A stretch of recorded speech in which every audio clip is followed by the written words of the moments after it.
In today's video, let's learn about martingales, the mathematical bedrock of no-arbitrage finance. The edifice of modern financial theory, particularly the pricing of derivative securities, is built upon a sophisticated mathematical framework. At the very heart of this framework lies a concept from probability theory known as a martingale.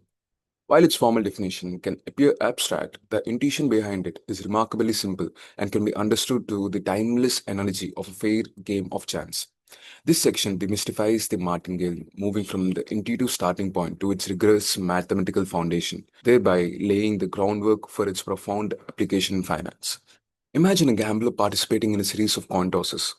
Let the gambler's fortune after n tosses be represented by the random variable xn.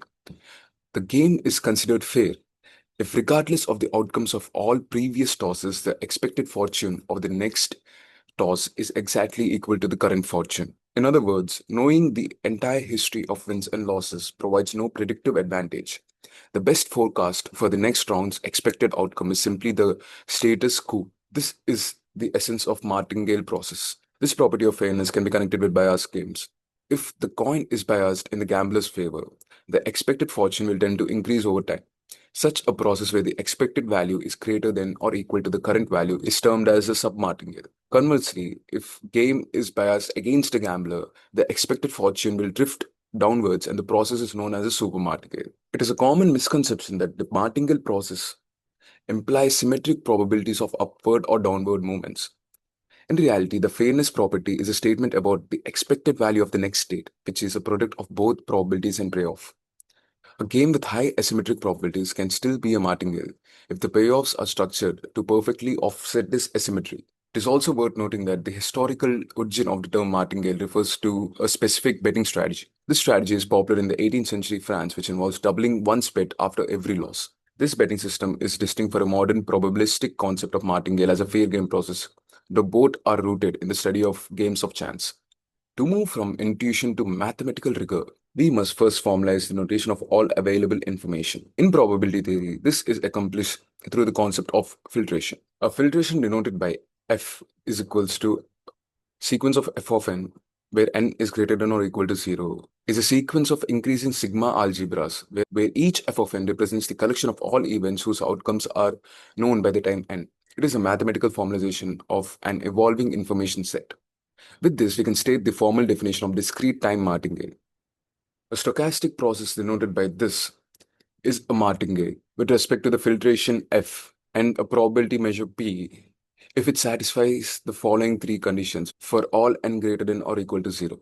The first condition it should follow is that xn is integrable. That is, the expectation of xn should be less than infinite. The second condition is that xn is adapted to the filtration, which means the random variable xn is fn measurable. That is, the value of xn is known given the information at time n. And at the last is the martingale property, which states that expected value of xn plus 1 given fn is equals to xn. This condition is a mathematical statement of the fair game property. The conditional expectation of the next value of the process given all the information available up to the present time n is equal to the current value of the process.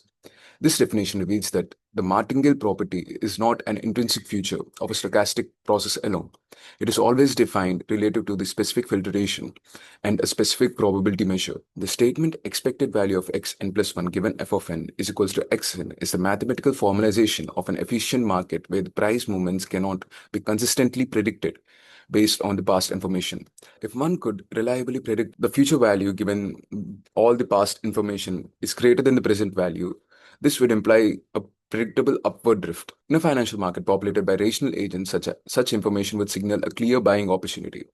The collective action of traders buying the asset would instantaneously bid up the current price xn until the predictable profit opportunity is eliminated and the equality is restored. Therefore, the martingale property is not merely a statistical curiosity. It represents an equilibrium condition in market where all available information is impounded into the current price.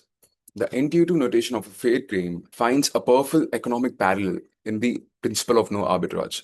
The principle is the single most important axiom in modern asset pricing. It possesses that in an efficient market, it is impossible to generate risk-free profit without an initial investment. At its core, the no arbitrage principle is an extension of the law of one price. If two assets or portfolios offer the exact same future cash flows in every possible state of the world, they must have the same price today.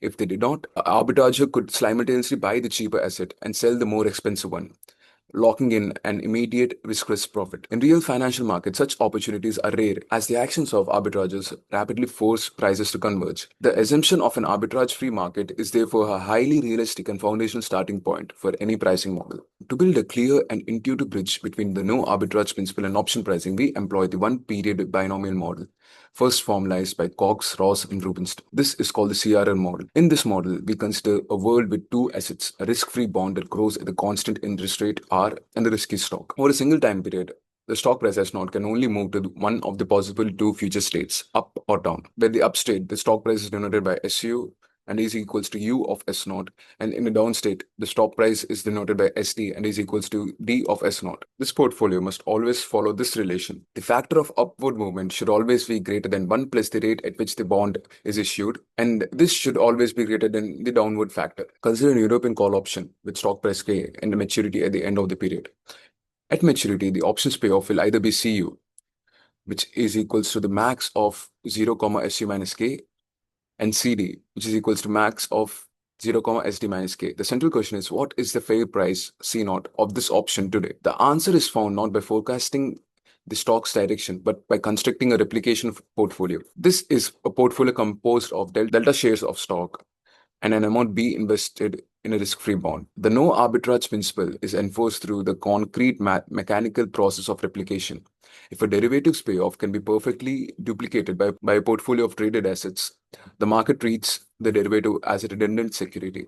The ability to synthesize the derivative's cash flows means its price must equal to the cost of the synthesis. The active process of replication is what forces prices to be arbitrage-free. Now, we choose delta and B such that the portfolio's value at the end of the period perfectly matches the options payoff in both possible states, up and down. So in state up, the options payoff will be equal to delta SU plus B into 1 plus R. And in state down, the options payoff CD will be equal to delta SD plus B into 1 plus R.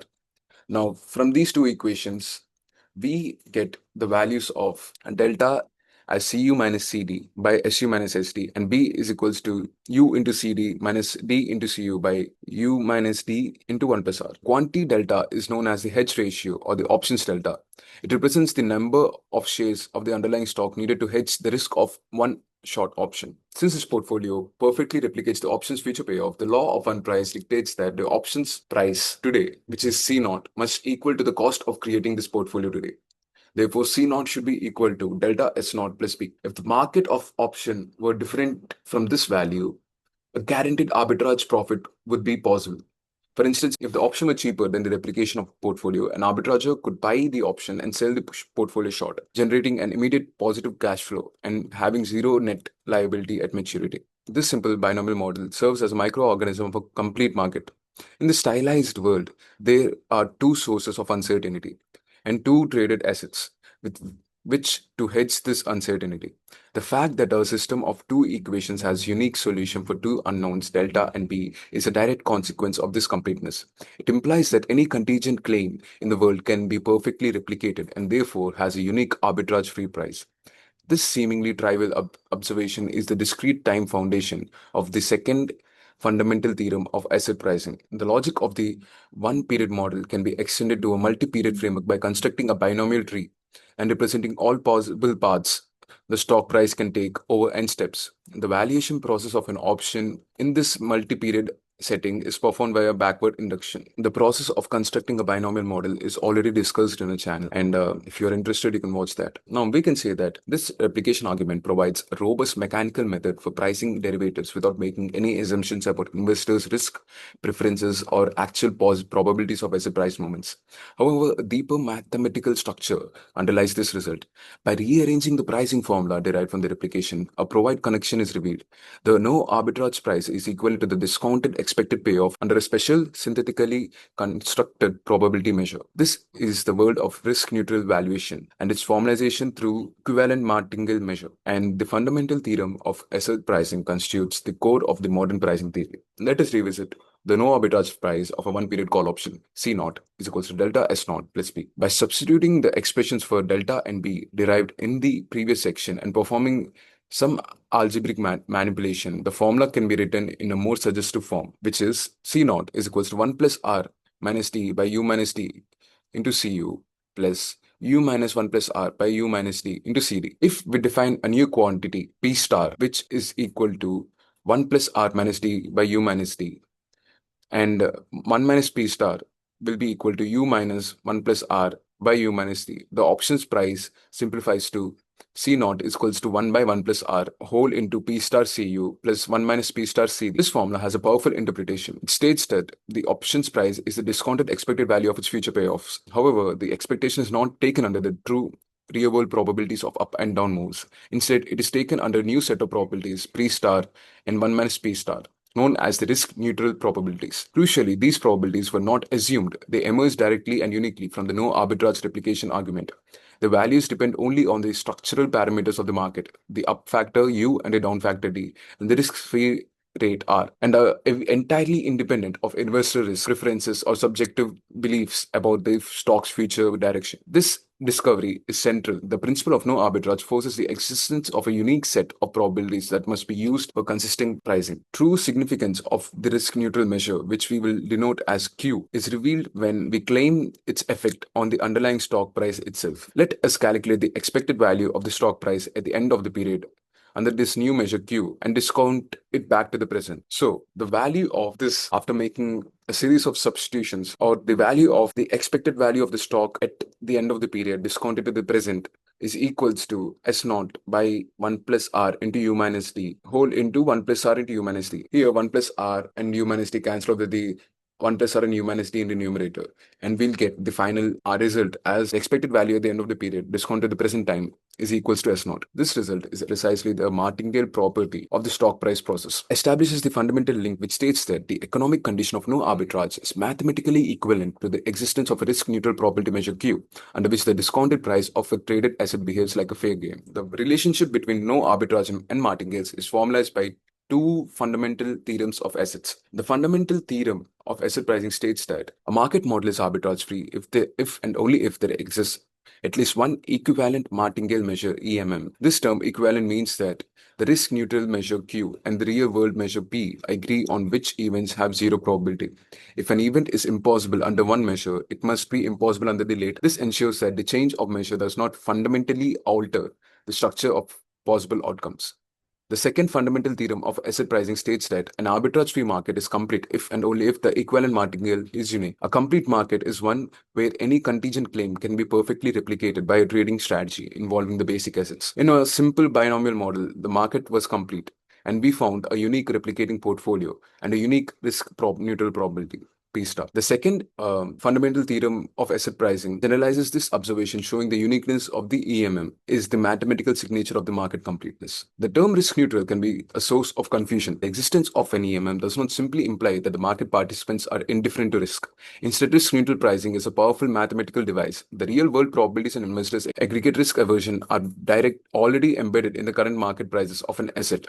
The discrete time binomial model provides a powerful and intuitive foundation for understanding no arbitrage pricing. However, real-world financial markets operate in what it is, for practical purposes, a continuous time. The transition from a discrete to continuous framework requires a more sophisticated mathematical toolkit, namely stochastic calculus. The CRR binomial model is not merely a pedagogical tool. It is a discrete approximation of continuous time model of asset price dynamics. As the number of steps n within a fixed time horizon t is increased, the discrete random walk of the stock price converges to a continuous time stochastic model known as the geometric Brownian motion. GBM is described by an ST, or stochastic differential equation, which captures the infinitesimal evolution of the stock price ST. And the formula for this is dST is equals to U into ST into dt plus sigma into ST into dWt, where the drift term U ST dt is the deterministic component. U represents the instantaneous rate of expected return of the stock. Over a small time interval dt, the stock price is expected to grow by this amount.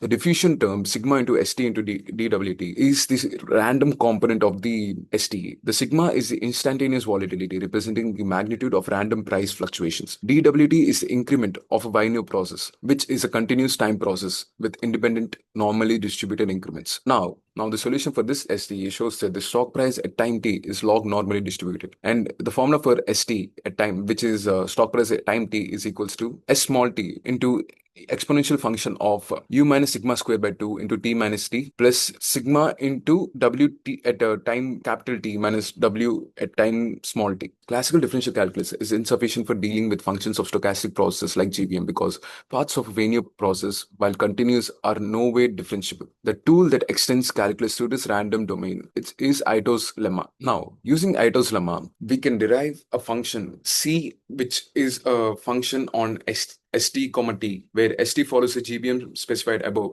And now using Ito's lemma, we can derive a function c, which is dependent on st comma t, where st follows the GBM specified above. And the formula for this function is dc is equals to partial derivative of c with respect to partial time plus mu into st into partial derivative of c with respect to s plus half into sigma square into st square into second order partial derivative of c with respect to s whole into dt plus sigma into st into first order partial derivative of c with respect to s into dwt. The extra term half of sigma square into st square into second order partial derivative of c with respect to s is a direct consequence of the asset's volatility and is fundamental to the entire theory of continuous time finance. Now, we extend the principle of pricing by replication directly to a continuous time setting. The goal is to construct a portfolio pie that perfectly replicates the payoff of a derivative, thereby making it risk-free. This is achieved through a dynamic strategy called delta hedging, where we consider a portfolio pie where we short position of one unit derivative represented by C and a long position of delta units of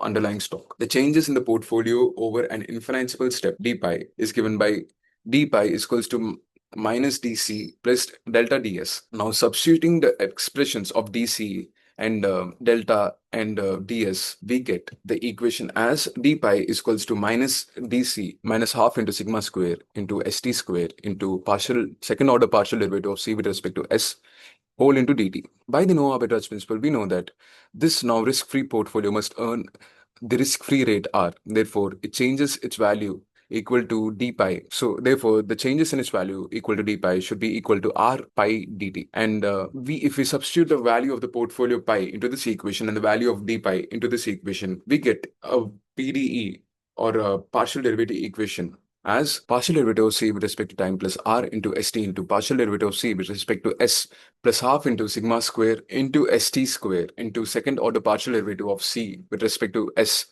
minus rc is equals to 0.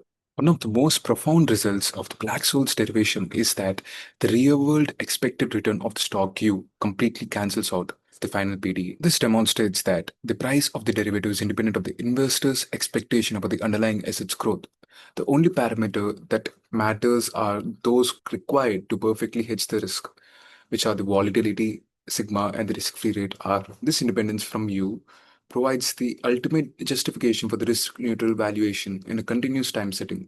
Since the PDE holds for any value mu, it must also hold in an hypothetical risk-neutral world where all investors are risk-neutral and thus the expected return of all assets is simply the risk-free rate. That is, mu is equals to R.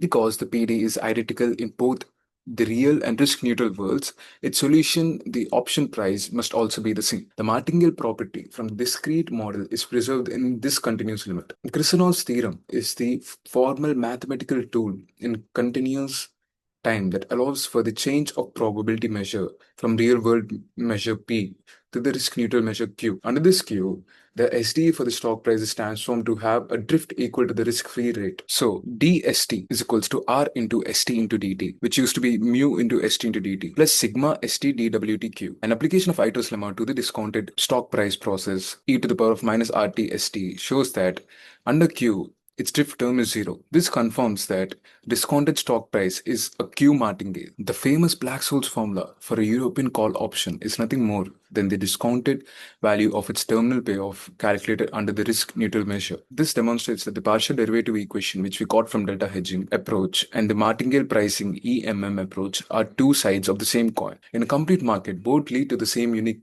price or value, which is the arbitrage free price. So therefore, we can say that the price of an option can either be calculated by solving the Black-Scholes model or taking the discounted expected payoff and the risk-neutral measure. The Black-Scholes framework, built on the assumption of a complete market, provides an elegant and powerful theory of option pricing. However, real-world markets are rarely, if ever, complete. The presence of unhedgeable risks such as stochastic volatility or sudden price jumps breaks the perfect replication paradigm and challenges the very foundation of unique arbitrage-free pricing. In this more complex and realistic setting, the work of Martin Schweizer, who has been seminal, providing a rigorous framework for pricing and hedging when perfection is no longer attainable. Now, first, let's look into defining incomplete markets. A financial market is defined as incomplete if there exists contingent claims that cannot be perfectly replicated by a self-financing trading strategy in the available assets. This incompleteness arises when there is more source of uncertainty than there are distinct tradable assets with which to hedge those risks. Two primary drivers of market incompleteness are stochastic volatility and jump diffusion models. If you look into the stochastic volatility, the Black-Scholes model assumes volatility sigma is known as constant. In reality, volatility is itself a random process fluctuating over time. Models like Houston model capture this by introducing second SD for the variance process. Now, we all know that asset prices can exhibit sudden discontinuous jumps in response to major news or events. Jump diffusion models incorporate a Poisson process to model these jumps. The risk of a jump is non-diversifiable and cannot be hedged away by continuous trading of the underlying asset, again leading to an incomplete market. The most significant mathematical consequence of market incompleteness is the non-uniqueness of the equivalent martingale measure. The first fundamental theorem of asset pricing, which means that no arbitrage implies the existence of at least one EMM, holds, but the second FTAP fails. With multiple EMMs, the martingale pricing formula C0 is equals to EQ yields a different price for each of the Q. This means no arbitrage can only define a range of possible prices for a derivative. In the face of market incompleteness, the objective of hedging must shift. Since perfect replication is impossible, the goal becomes finding an optimal but imperfect hedge. The work of Martin Schweizer, building on the initial ideas by Former and Sonderman, provides a robust framework for this problem based on a quadratic optimization criteria. This approach, known as the quadratic hedging, seeks to minimize the squared error of the hedging mismatch. So there exist two primary formulations of this problem. The first one we'll look into is mean variance hedging. This approach maintains a strict self-financing constraint of a trading strategy. The goal is to find the strategy and initial capital that minimize the expected squared hedging error, E, where H is the contingent claims playoff and VT is the terminal value of the self-financing portfolio. This is suitable for an investor with a fixed budget who wants to approximate a target payoff as closely as possible in a least square sense. The next one we look into is local risk minimization. This approach relaxes the self-financing constraint but insists on a perfect replication at maturity, keeping VT is equals to H. The goal is to find a strategy that minimizes the variance of hedging costs at each step.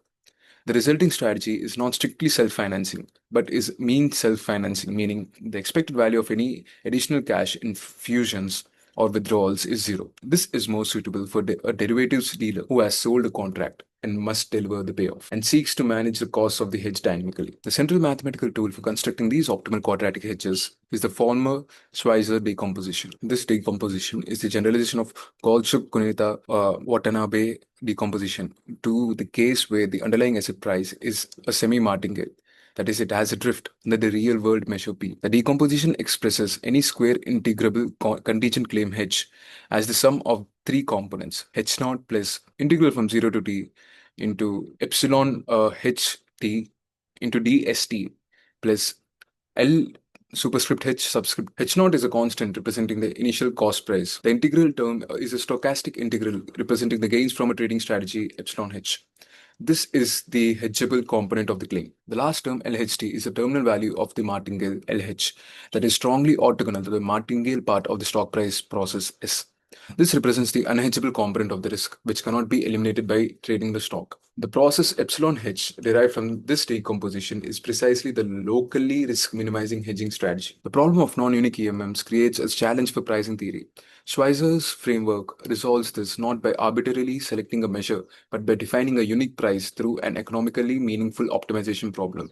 The initial cost hedge knot of the optimal hedging strategy becomes the unique justified price for the contingent claim. The price is no longer just an arbitrage free price, but it is specifically the cost of minimal variance hedge. This provides a robust economic rationale where the classical no arbitrage theory fails. This calculation of decomposition under the real world measure P can be complex.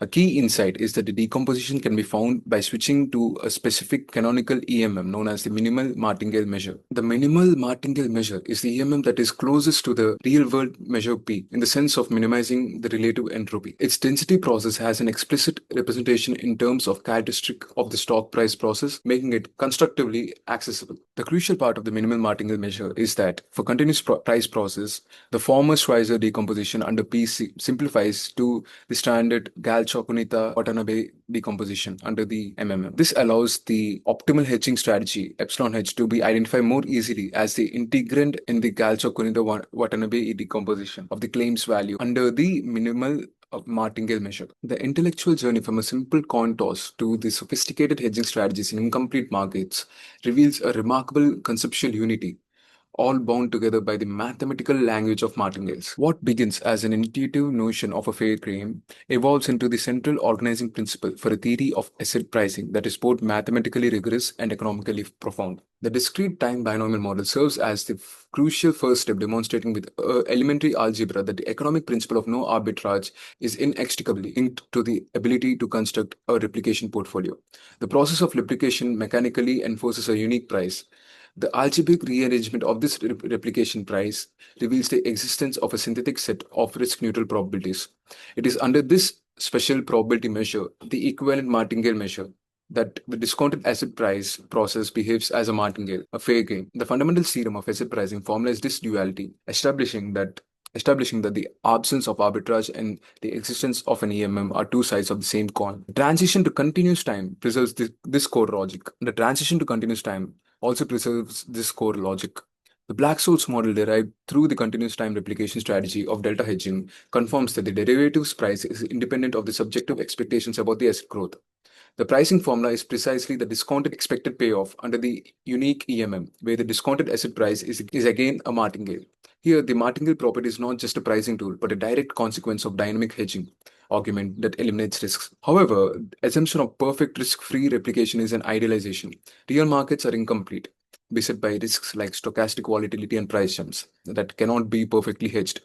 It is here that the work of Martin Schweizer provides a critical and powerful extension of the martingale paradigm. Schweizer's framework of quadratic hedging provides a coherent method for pricing and hedging in the real world. The former Schweizer decomposition identifies the best possible hedge, and the minimal martingale measure emerges as the canonical pricing measure that makes the optimal hedge tractable.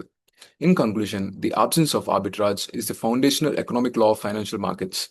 The martingale is its mathematical expression. The existence of an equivalent martingale measure is the dictionary that allows translation between the economic principle and the mathematical framework. Martin Schweizer's contributions demonstrate the robustness of this framework, extending its logic to provide meaningful and practical solutions for pricing and risk management, even when the simplifying assumptions of classical models are relaxed. The martingale, therefore, is not merely an elegant theoretical construct, it is indispensable mathematical backbone of modern financial engineering.